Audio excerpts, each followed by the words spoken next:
ఆదే కదా. ఆది అంటే మొదట అని అర్థం కదా. మొదట ప్రారంభం ఏంటి? వాక్యము. ఆది యందు వాక్యం ఉండేది, వాక్యము దేవుడై ఉండేది.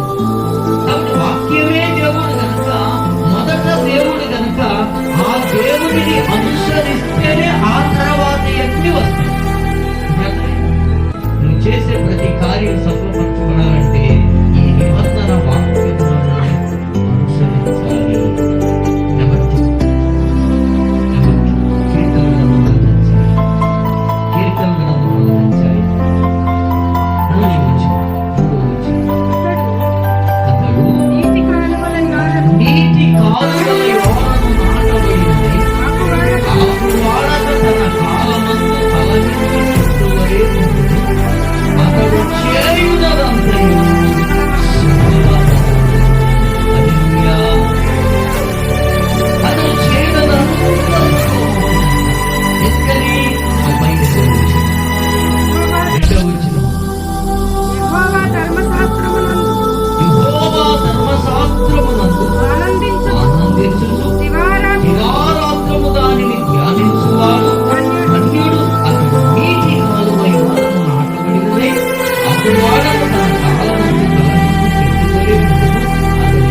చదవటం వేరు, అనుసరించడం వేరు.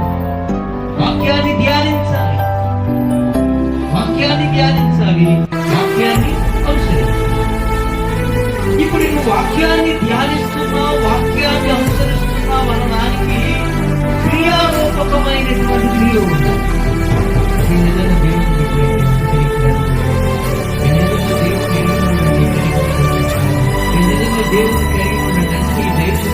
అనాలిగా ఏమా? ఇప్పుడు వాక్యాన్ని ధ్యానిస్తున్నామని, వాక్యాన్ని అనుసరిస్తున్నామని ఎట్లా తెలుస్తుంది? క్రియను బట్టి తెలుస్తుంది. అంతేనా? నీ క్రియను బట్టే కదా తెలిసేది. క్రియ లేకపోతే తెలుస్తుంది.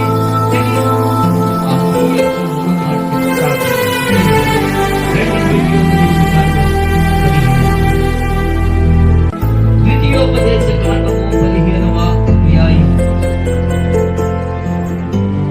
ద్వితీయోపదేశ కాండము 15వ అధ్యాయం 7వ వచనం నుండి నేను చదువుతున్నాను, జాగ్రత్తగా మీరు చూడండి. నీ దేవుడైన యెహోవా నీకిచ్చుచున్న దేశమందు నీ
సంవత్సరాలకి పెట్టి నిండా ఉన్నంత ముద్దలు నాకు పోషించలేదు అయినా ఏడ్చి నిన్ను కలిగిన వాళ్ళు భక్తి అని మొరపెడతాడంట. మొరపెడితే ఏమవుతాడు మనకి?